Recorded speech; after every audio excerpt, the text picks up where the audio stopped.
want you to close your eyes down with me. And we're going to start by taking 3 deep breaths together. So on your next inhale, find a big, slow, deep breath in through your nose. Fill all the way up. Breathe, hold, and then a big open mouth exhale. 2 more just like that. Big, deep breath in. Breathe, hold, and then let your breath go completely. Last one. Big, deep breath in. Breathe, hold, let it go. Whenever you're ready, tuck your chin down towards your chest, and then blink your eyes open. Welcome yourself back into the space.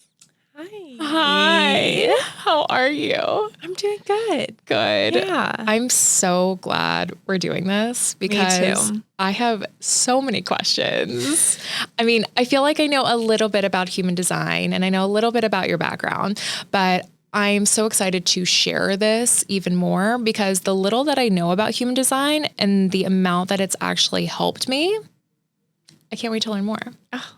From the queen and the expert herself. Well, I'm honored to be here. And we've already, talked so much and gotten to look at your chart in the past. So I'm just glad that we can share it with everyone and kind of touch on some fun things. I know, me too. So I want to start with your story because human design is one of those things that I feel like has become a little bit trendier over the past couple years, but it's one of those modalities where it's still a little bit more obscure. I feel like when people move into these modalities, they either go to tarot or astrology, or human design hasn't been the first thing that people come to typically.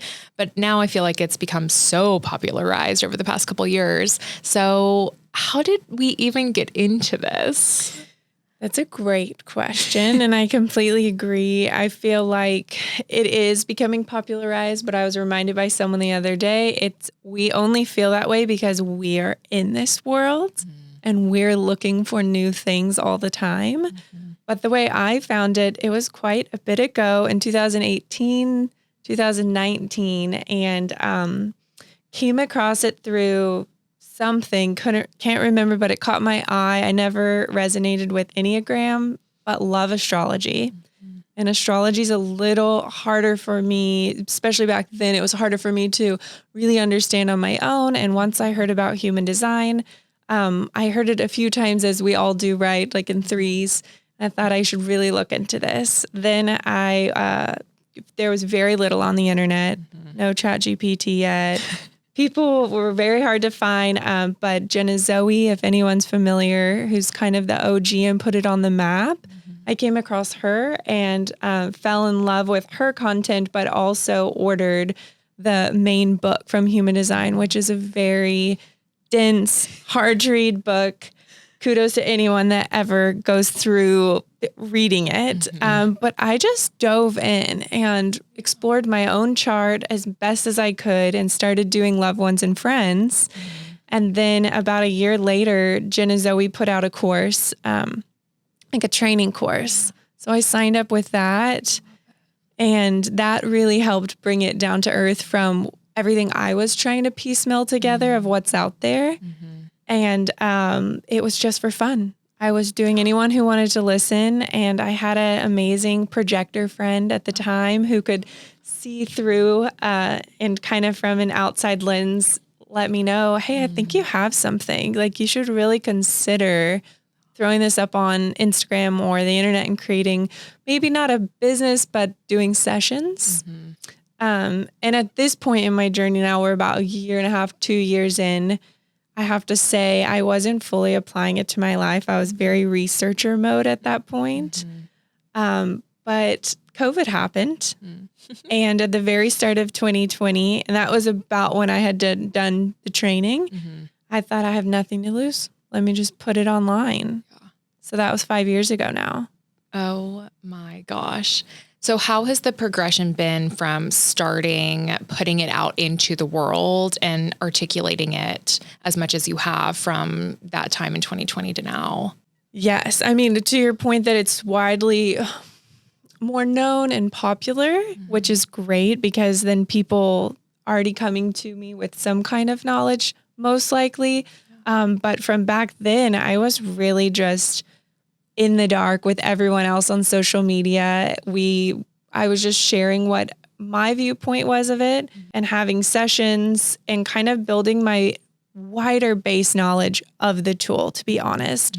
I think a lot of people, especially now with ready available knowledge with apps, ChatGPT, think that they know it all.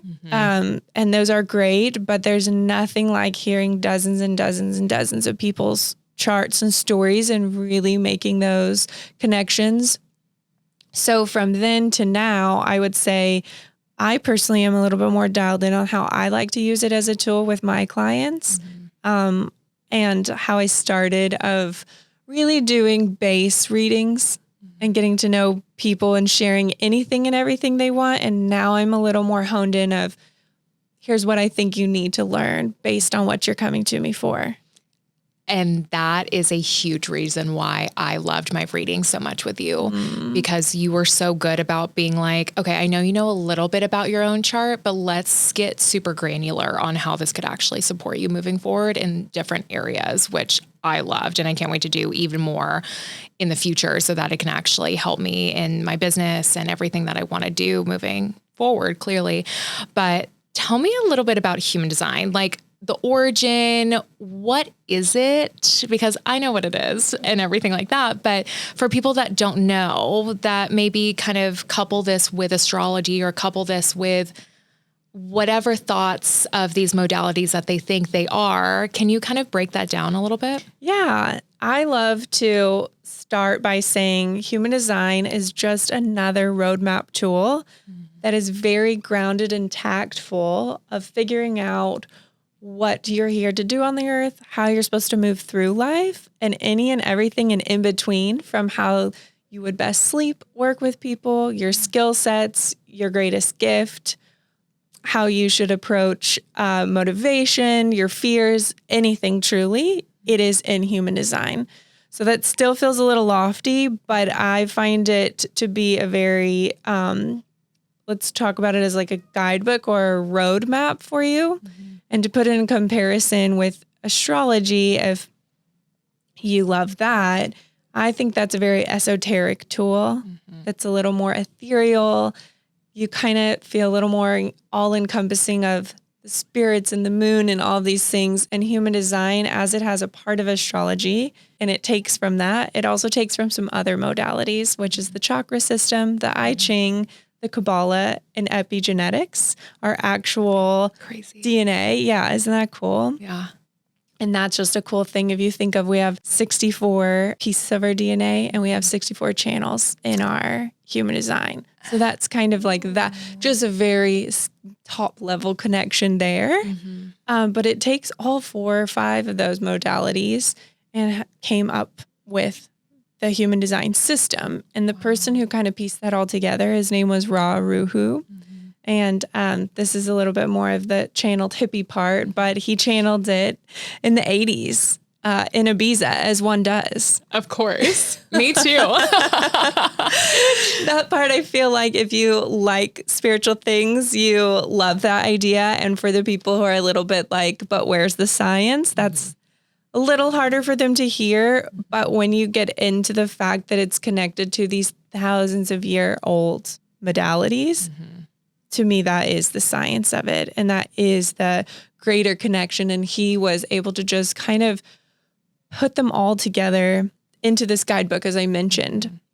And so when I say roadmap or guidebook, it's that we each have our own individual one that's based on our birth chart, the time you were born, the date, and the place. Another reason why I love this system is because it brings these ancient tools to the forefront and into the modern day, which I think is so great and speaks to the science behind it of, yes, it's got the spiritual background, but it's actually so beneficial to how you move through your day-to-day life. Now, every time I hear about human design, I hear about the energy types, the manifesting generators, the manifestors, the generators, the projectors, the reflectors. Yep. Yeah.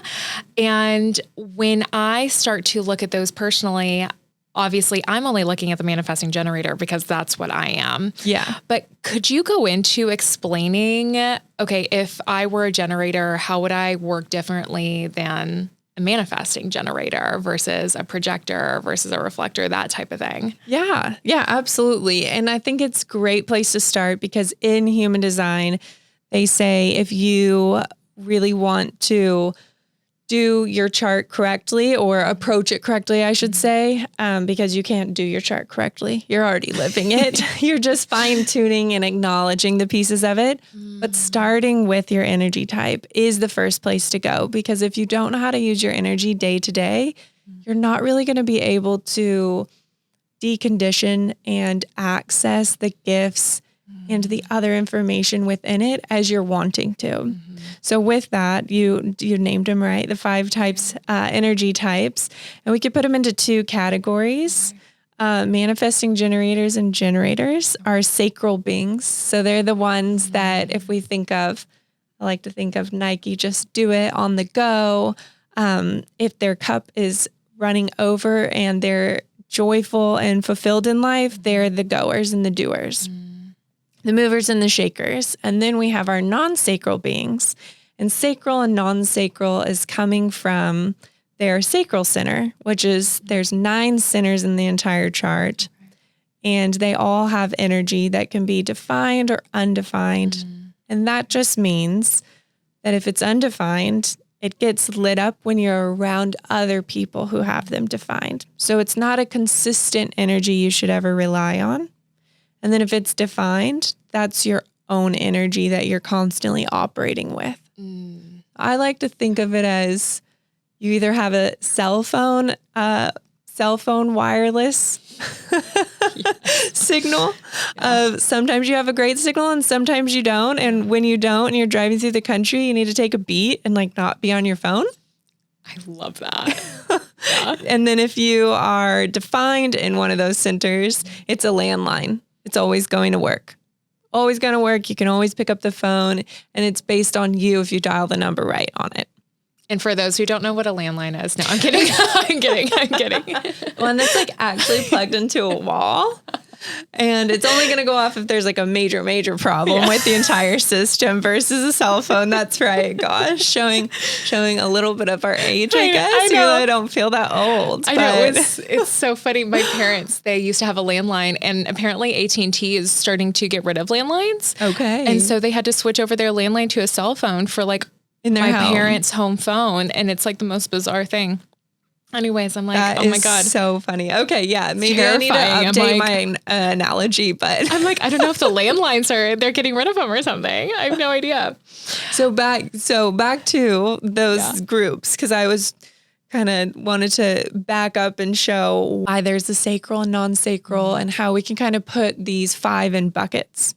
And so if we have those manifesting generators in the landline bucket of constantly being plugged in, we have the reflectors, the projectors, and the manifestors in the cell phone tower bucket. And energy, if we group them all 3 together, that just means that they're not consistent. They kind of need to, they all have their own flavor, which I can go through, but they really need to start thinking about their energy in like, when I hit my 80% of the day, 70, my 95, kind of depends on them and what else is going on. I need to take a step back and chill out. Maybe that means, It's so funny as an MG, it's like, I feel like now that I know a little bit about myself, I just go. And obviously I should not be doing that. I need to work on, but it's so fascinating to me of like how just that in of itself of knowing your energy type as like the first place, you can learn so much about how to function. Yes.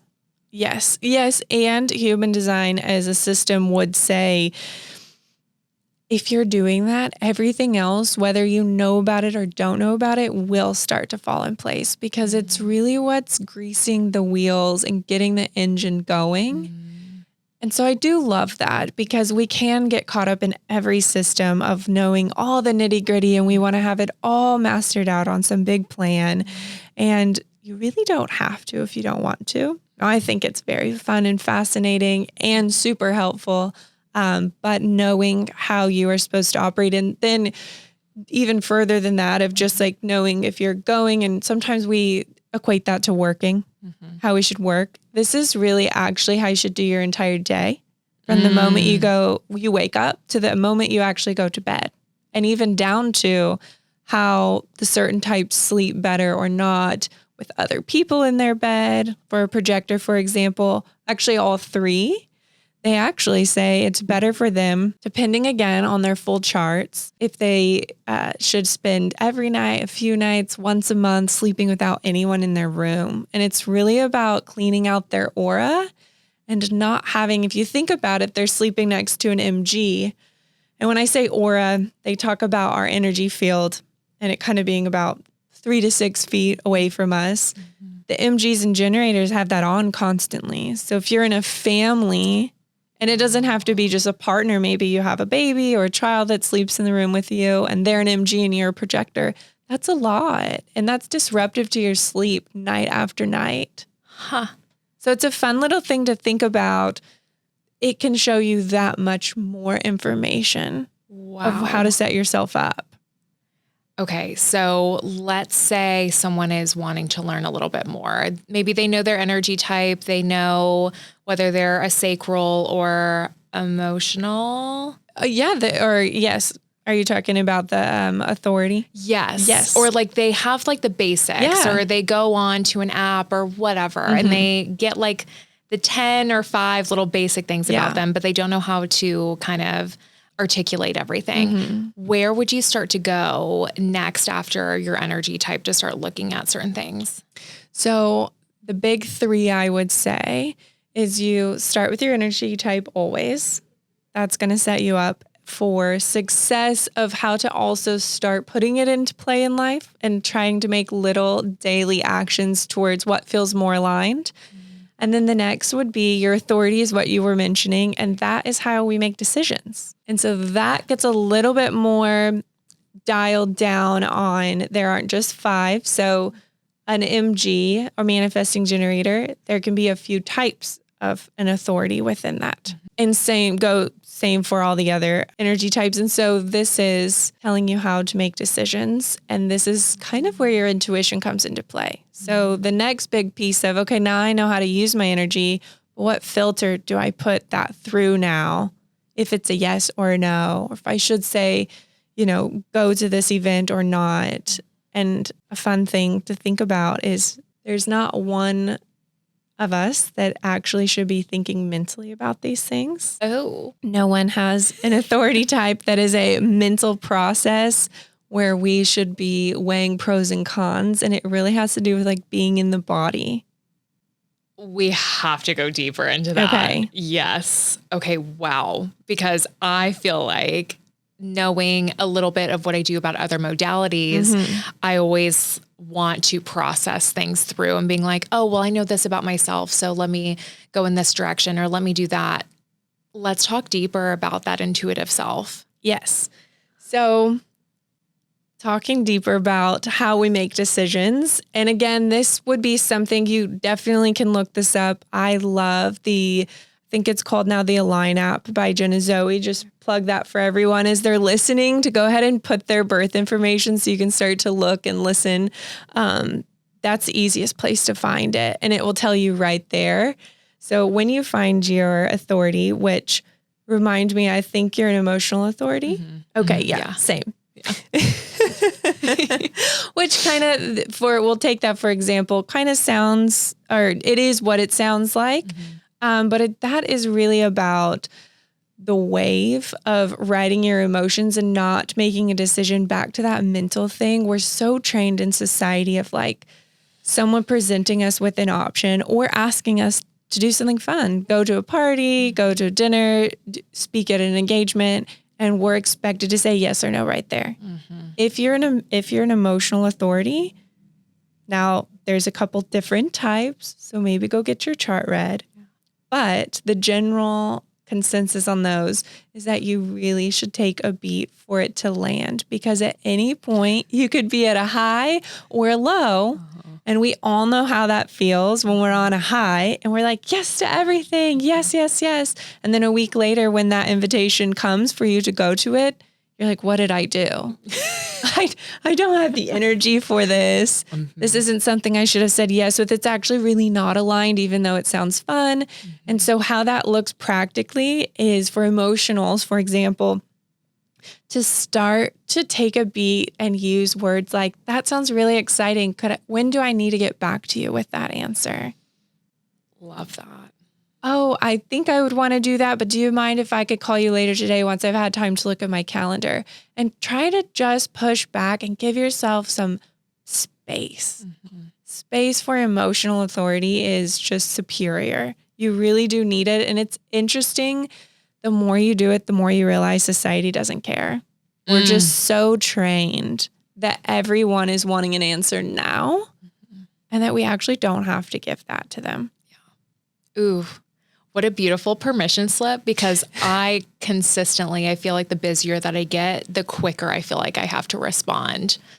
And that's such an entrained thing into me now. So thank you for that. Yeah. And I feel like that's just a beautiful way to start looking at how I make those decisions, because I feel like I've been hearing a lot from podcasts or personal growth books or whatever it is to be like, no, the best way is to make that decision and go. Yeah. And it's like, but is that right for me personally? 100%. And a good little note for that is layering on what we've already learned so far. Being a manifesting generator, you do have your actual sacral defined. So you will also feel the hit of a yes or no. That's what the sacral's doing. It's constantly answering and responding is what they say. So because that's not your number one authority, you always should base it on the emotional wave or the emotional authority. And then secondary would be that sacral. So that could look like, oh, I'm getting a hit. This is yes. But let me just take one more moment to make sure it lands correctly in my body. And that usually feels like a really, again, there's actually 4 different emotional waves. Oh, wow. So it just gets, every time you can turn the dial a little bit more to like your uniqueness and your certain flavor, you hear that and feel that through. But that could look like a feeling of peace, a feeling of like, I have no feelings, so this feels good to say yes or no. Ooh. Like it's just neutral, better way to say that. Yeah. And then versus, just because I've said so much about the emotional wave, you mentioned sacral, which that's an authority as well. So let's say you are a manifesting generator and you are sacral authority and you don't have that emotional defined in your chart. Then you actually would be a person who should take the advice from that podcast of like, yes or no. Let's just go with it. Like every time you're getting a hit, every time something's asked of you, and that could even be like something put in front of you. Would you like black tea or green tea? It doesn't always have to be a question. It's options. Okay. Every time there's an option or a question in life for you to always think of it as responding with the sacral.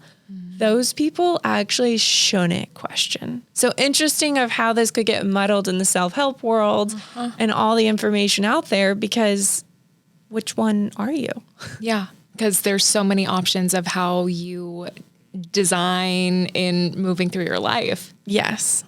Wait, that's fascinating. Okay, so you look at your energy type first. Yep. Then you would look at your authority. Yeah. What would be, you said big 3. So is there one more thing that you would look at? Yes. And for me, I think my next favorite thing is the profile in human design. Okay. I think some people would say different, but that really, yeah. I think the next thing people typically say is your signature of that kind of that feeling I was talking about that you should, and that is very important. But I just feel that goes so hand in hand once you learn your authority. And the signature is like, for manifesting generators, that would be satisfaction. And then for reflectors, that would be a sense of peace. And like knowing those feelings of how they land in your body, that's something that's a little more in tandem for me. And the next very move the needle thing for me is knowing your profile in human design. And I like to say that is like understanding you're given this car to drive in life. And if you know the model and how to operate the operation board, and especially if we think of like a Tesla today. I still don't know how to work my car at all. Glove compartment, no clue. Yeah. So if you took a minute to like, okay, well, this is what I'm working within. How could I optimize this? That's kind of what a profile is. Very cool. I love that. So it's really your, what everything's going to be filtered through and how you are supposed to show up in the world. So that's even with all of these gifts and traits, they're going to come through a filter. And that back to that vehicle analogy, it's like, well, the vehicle's moving them down the road. So you kind of need to know what vehicle you're in. And the profile for like, okay, well, what is that? That would be those numbers. So it's things like if you're a 5-1, a 2-5, a 4-6, 6-3, there's 12 different combinations. And yeah. Wow. That's what I would do next. Okay. Can you walk us through the 1 through, there's 6, Yeah, 1 through right? 6. Uh-huh. Okay. Yeah. Can you walk us through that? Yeah. Okay. So there's 6 profiles, but you just heard me say 2-5, 5-2. There's actually an inner number and an outer number. Oh. And I think it's important to point out that when you're looking this up, you are that profile. So we actually happen to be the same. We're both 2-5s. God. Which is, not the most rare, but kind of a rare profile. Oh, is it really? Yeah. Oh, okay, great. Yeah. So it's kind of fun to meet another person who also has that. Yeah. But so when you're looking at this, it's fun to know that the inner number, that's how you see yourself and how you actually feel. And the outer number is how people perceive you. Love that. So you do feel that outer number. It's just a little more distant for you and not so your identity, but both work in tandem together. And that kind of makes this third entity, like 1 + 1 = 3. Mm-hmm. And so when you go read about profiles, you can relate to if something's about the 5 profile, but knowing both of them is like really what you need to do. So from that, did you walk through all the numbers? Yeah. We have the 1, that's the investigator. There are people that really like knowledge and diving deep and doing all the nitty gritty, looking and researching. Then we have the 2s, and those, the old name of them is the hermit. And they're people that are really like to be alone in their craft, and they make me think of people who could go off on a solo retreat and that people might need to go look for them after a couple of days of like, hey, you never came back. Like I could so resonate with that, obviously. Those are the ones that also have really natural abilities, and they're very good at things that most times they don't acknowledge are their gifts and talents. They just think everyone's good at that. And that could be an actual talent like painting, but it also could just be a good conversation starter. So really runs the gambit. But those people really need a lot of alone time as well. And they're supposed to hone in on a craft by themselves. And the longer they do that, the more the outside world kind of sees that and helps them pull it out of them to share. So it's always this back and forth with that. Then Like, I love it. It'll resonate with you. Oh, yeah, of course. Hello. Yeah, definitely. Yeah. I need that alone time. If I don't, I like start to lose it. Yeah. I would say probably for an instructor as well of like creating a routine or like what the next class is going to be. I would assume that's like a very alone, you need to be in your craft, truly your craft. That's the best way to put it. I love that. Then we have the 3s, and those are the experimenters. They like to get their hands dirty in life. They are very tactile, and they need to be, they are the ones who throw their IKEA instructions out. And they're like, I could do this. That's the best way for me to put a 3. That's amazing. They're trial and error people. Those are the people. I just recently did business coaching with someone, and she's a 3-5. And I'm like, yes, I want someone with a 3 who's kind of tried it all and has like then learned and gleaned what to do from there. Love that. Yeah. And then can share that with people. Very cool. Then we have the 4s. Those are people. And those are our connectors. They really thrive in relationships and in their groups. They should never look outside of their groups and try to do things with strangers, I would say. Interesting. Yeah, I shouldn't say never. Yeah. But I have yet to meet a 4 tell me that that's worked out for them.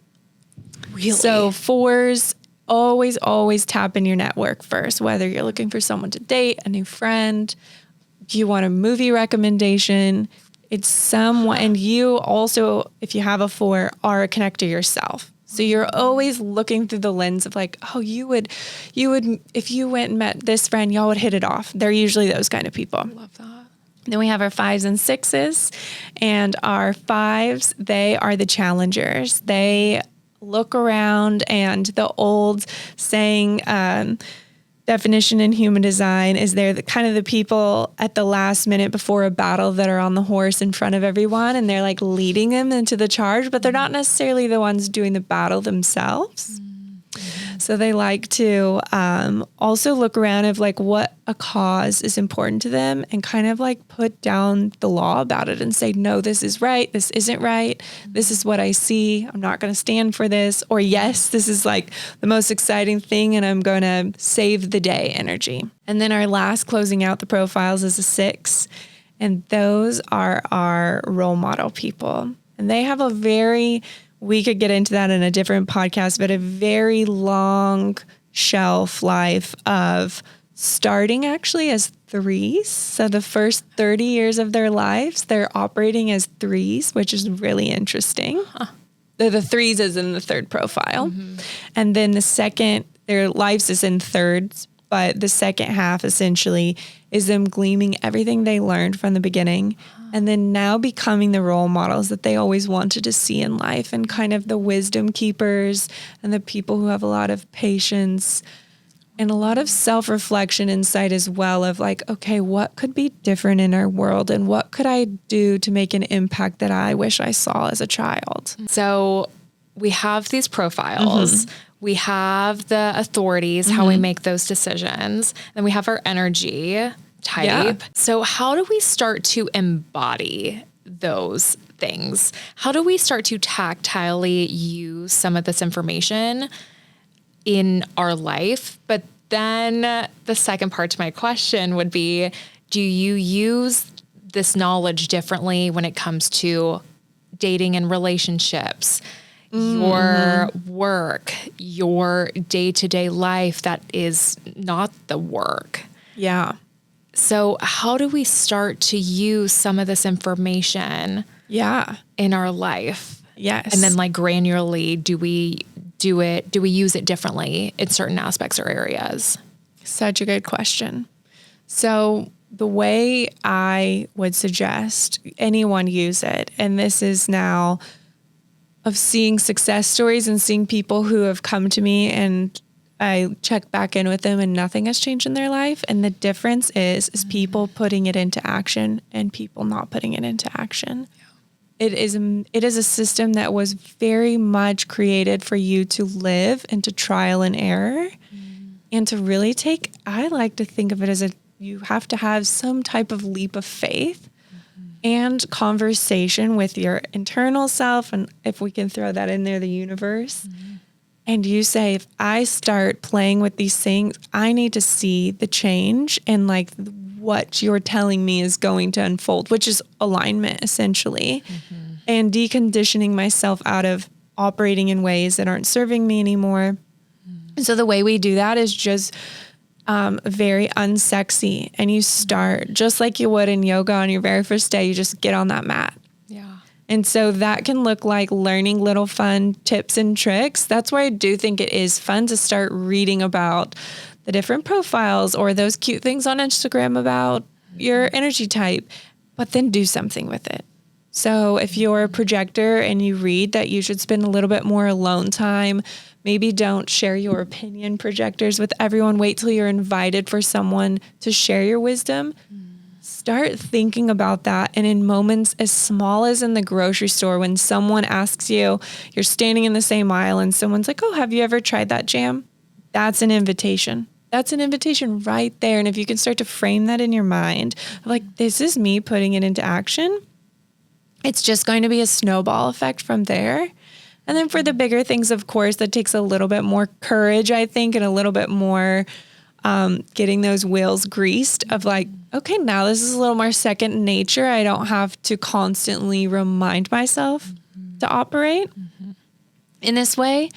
But for the profiles, for example, if you know you're a number, you have 4 in your profile, do exactly what I just said. Stop looking on LinkedIn. Stop looking out there to make different connections. Stop putting cold things out there on Instagram to connect with people. Start letting and working with your own network, seeing who you maybe know someone through someone, and see how that plays out. And then for the second part of the question of, does it differ in different parts of your life? Human design, although it's very fun to learn in a silo by yourself, you're like, yes. The dream with the system is that if everyone could know it, we would all be able to be intertwined and function a whole lot better. And that looks like if you work on a team of people, you no longer walk in the room and you as a manifesting generator are like, why is everyone not pulling their weight? I'm over here working 12 hours, hustling, coming up with new ideas, all these things. And there's just someone in the corner who just shows up for 5 minutes and says their piece and leaves. But if you knew they were a projector, would you think about them differently? You know, would you accept that they're really just there to come in and fine tune and share their wisdom? And then we can translate that. That's work, but that's also in life and in relationships. And if you had a significant other who had a different energy type from you.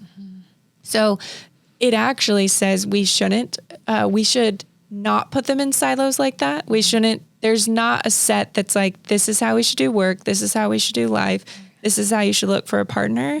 And they actually do say there's no, as from the flip side from astrology, who's like a little bit more compatible or not as compatible. Right. Yeah. There isn't that in human design. Really? Yeah. Yeah. They really are very open of, if you know the other person, anyone can get along or understand anyone. Now, is it easier maybe to have 2 MGs in the room? Sure. But then also not, because then no one's ever turning off. No one's ever stopping creating new businesses or doing new projects, right? So it's like, to the compatibility part of like yin and yang, that is nice, but there actually isn't a more compatible. Projectors don't get along better with manifestors, or manifestors don't get along better with MGs. So that's a little freeing to know that you can't cosmically profile anyone of, is this person going to be better for me? Yeah. Oh, that's beautiful. Yeah. So a word that you said very intentionally was decondition. Can you talk about that word more in depth when it is in connection to human design? Yeah. Yes. So deconditioning in human design is a huge theme, and really truly the reason I think that this was all put together as a system. And that is coming from the fact that from childhood, and truly when we were born perfectly whole and the embodiment of our full chart. And as you go along, every day chips away a little bit by no one's fault other than society, your parents, the religious group you grew up in, your friendships, and you start to tampen down where your light's supposed to shine through. And then when you come and you find a system like this, where it's showing you exactly how you're meant to be the most shiny and special self, you really have to do that work of deconditioning these structures of, for an MG, for example, being a multifaceted, multi-hyphenate person, that's not always celebrated in our society until you're successful at it. And I think that's what's a really tough thing when you're in that transition of, you're not truly who you want to be just yet, but you're not who you once were. Yes. And I think that can be a really tough challenge at times. Totally. Yes. And so the idea is, when you learn your authority and your energy type and your gates and your profiles, and your definition that we haven't talked about, all those things have a light and a dark, and the dark isn't bad. It's just the conditioning part that most likely happened to you where you feel you can't embrace that. Maybe you're looking at, I think of the ego center in human design, and it is very funny to me how many people come to me and they're like, well, I'm super motivated. I'm a go-getter. I do all these things, but I'm just constantly burnt out. I can never keep up. But I am that person. I'm a very motivated person. And I look at this ego center and I'm like, well, 70% of our population has this undefined, which is where all motivation, this kind of motivation I'm talking about, comes from. So that's kind of ridiculous that we all think that we should be operating at this level. And then we're all very upset of like, why isn't it working out for us?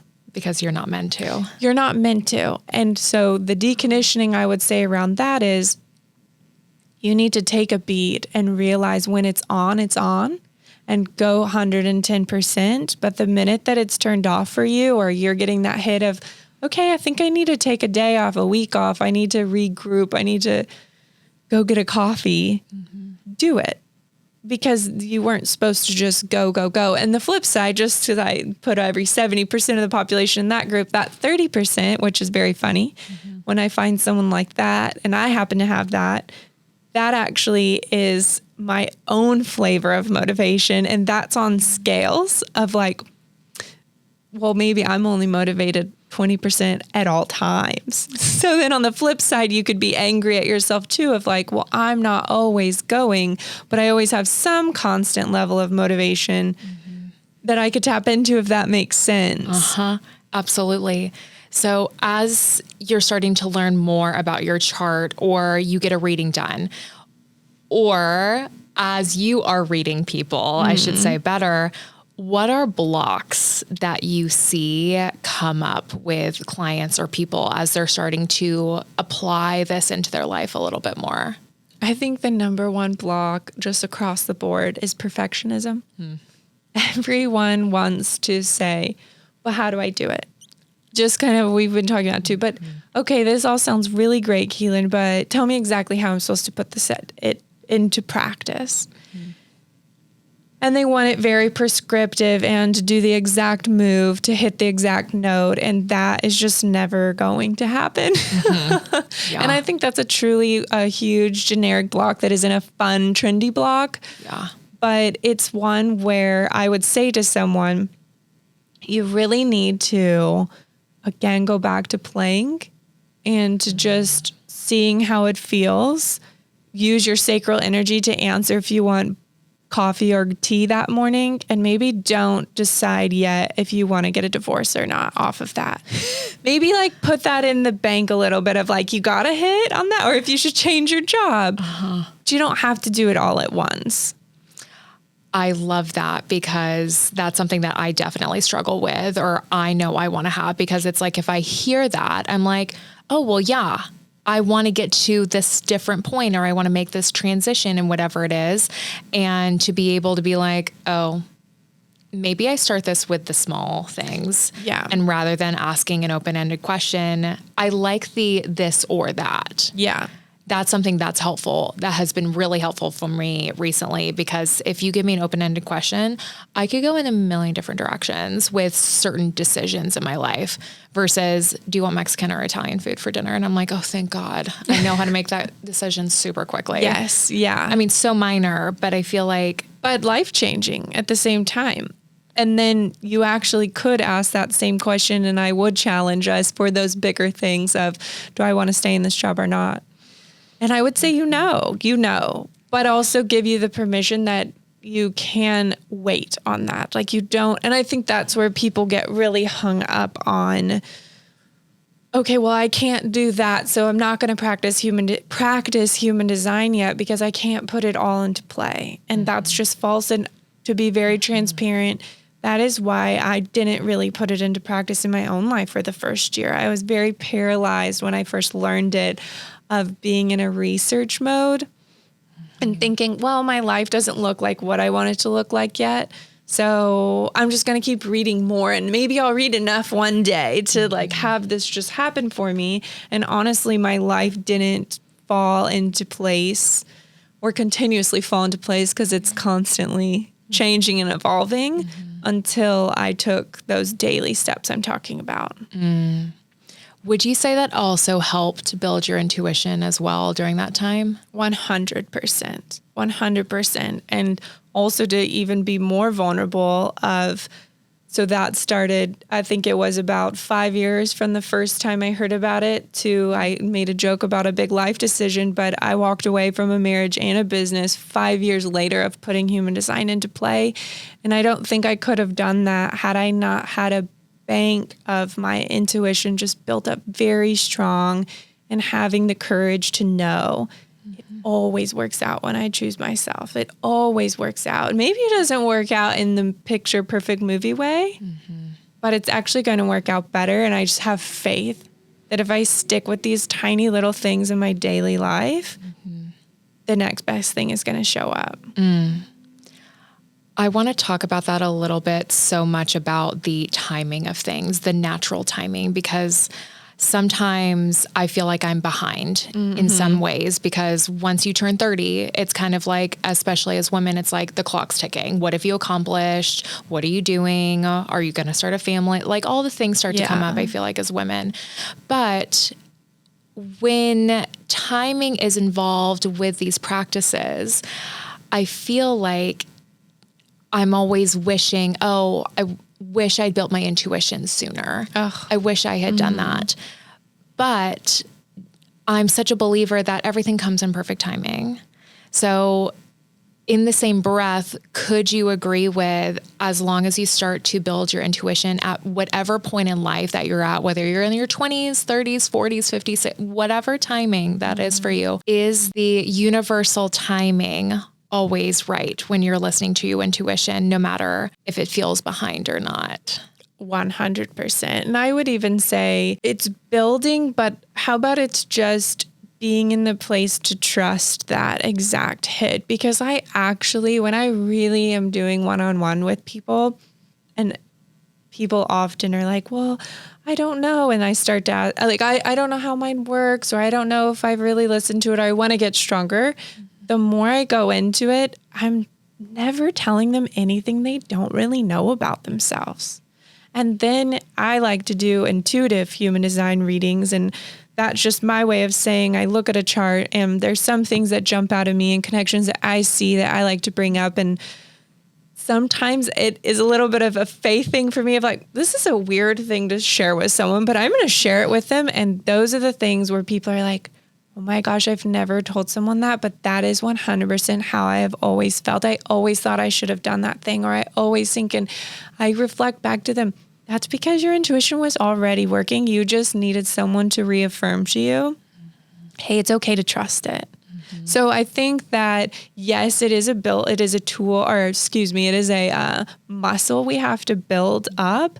But I do think it's always running on low. It's just how high can you turn the volume up, and how much trust can you have to take that leap of faith with it? And unfortunately, or fortunately, sometimes we have to go through the Saturn return or the really big upset in life to have that really implicit trust with it. Yeah.